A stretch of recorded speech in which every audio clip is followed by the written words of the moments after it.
Tanpa khilafah, umat Islam tidak memiliki pelindung, yakni khalifah yang bertanggung jawab melindungi seluruh umat Islam.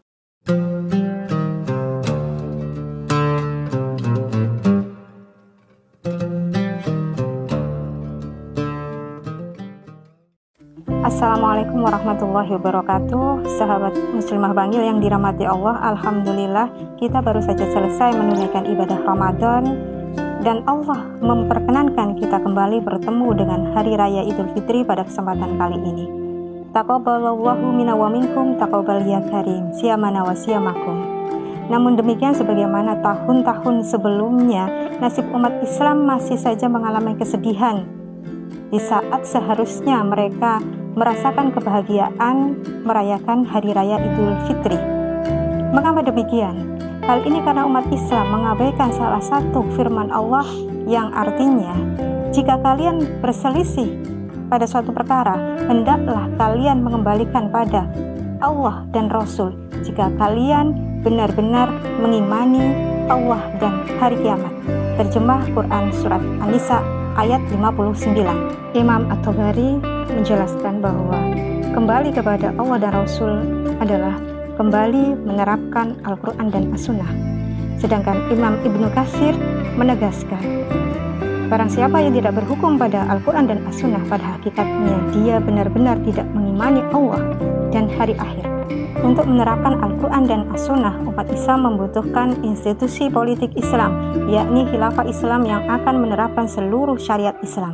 Tanpa khilafah, mustahil umat Islam mampu menerapkan syariat Islam secara kafah dalam seluruh aspek kehidupan. Tanpa khilafah, umat Islam tidak memiliki pelindung, yakni khalifah yang bertanggung jawab melindungi seluruh umat Islam. Rasulullah bersabda, sungguh imam atau khalifah adalah perisai. Umat diperangi dan berlindung di belakangnya dan akan dilindungi oleh dirinya. Hadis riwayat Muslim. Lihatlah, tanpa khilafah, darah umat Islam yang mulia ini tertumpah di mana-mana. Nyawa umat Islam begitu murah di hadapan musuh-musuh Islam.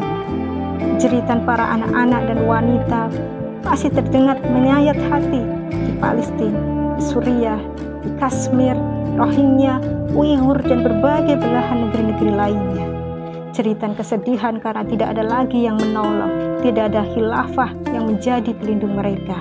Bahkan di bulan Ramadan yang mulia ini, umat Islam di Gaza dibombardir oleh Zionis laknatullah, dan mereka pun melecehkan tanah suci umat Islam Al-Quds.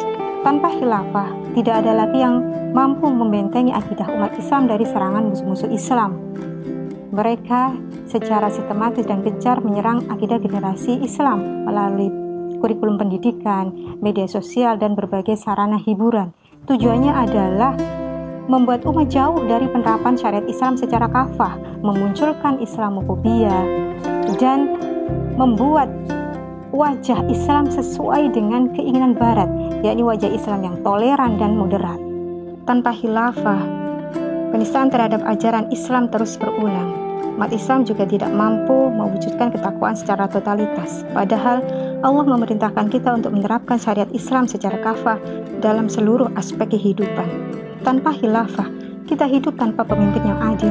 Pemimpin yang terpilih melalui sistem demokrasi pada nyatanya menerapkan sistem kehidupan sekuler dan tidak menerapkan syariat Islam secara kafah, yang pada akhirnya melahirkan pemimpin yang suka berdusta, hanya mengedepankan kepentingan pribadi dan menyengsarakan rakyat dalam berbagai urusan kehidupan. Seluruh penderitaan dan kesedihan yang dialami oleh umat Islam harus segera diakhiri dengan kembali menerapkan Islam kafah melalui institusi khilafah yang akan menegakkan Al-Quran dan As-Sunnah dalam seluruh aspek kehidupan. Khilafah akan menjaga dan melindungi umat Islam. Khilafah tidak akan membiarkan setetes darah pun umat Islam yang tertumpah, dan ini terbukti secara historis.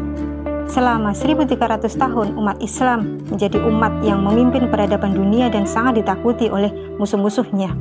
Pada masa Rasulullah, beliau berhasil menghinakan Yahudi Bani Qainuqa karena telah melecehkan seorang wanita muslimah dan membunuh seorang muslim yang membela si wanita muslimah tersebut.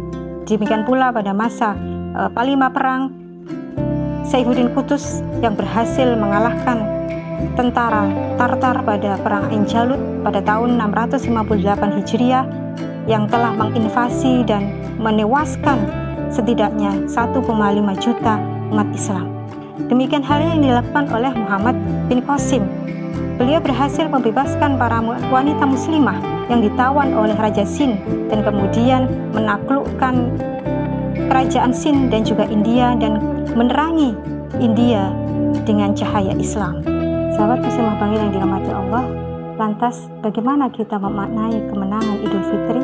Kemenangan sejati Idul Fitri adalah ketika kita mampu meningkatkan derajat ketakwaan kita baik secara personal maupun kolektif, yaitu dengan kembali menerapkan syariat Islam secara kafah dalam berbagai aspek kehidupan melalui institusi khilafah ala minhaji nubuwah. Wallahu a'lam bishawab. Wassalamualaikum warahmatullahi wabarakatuh.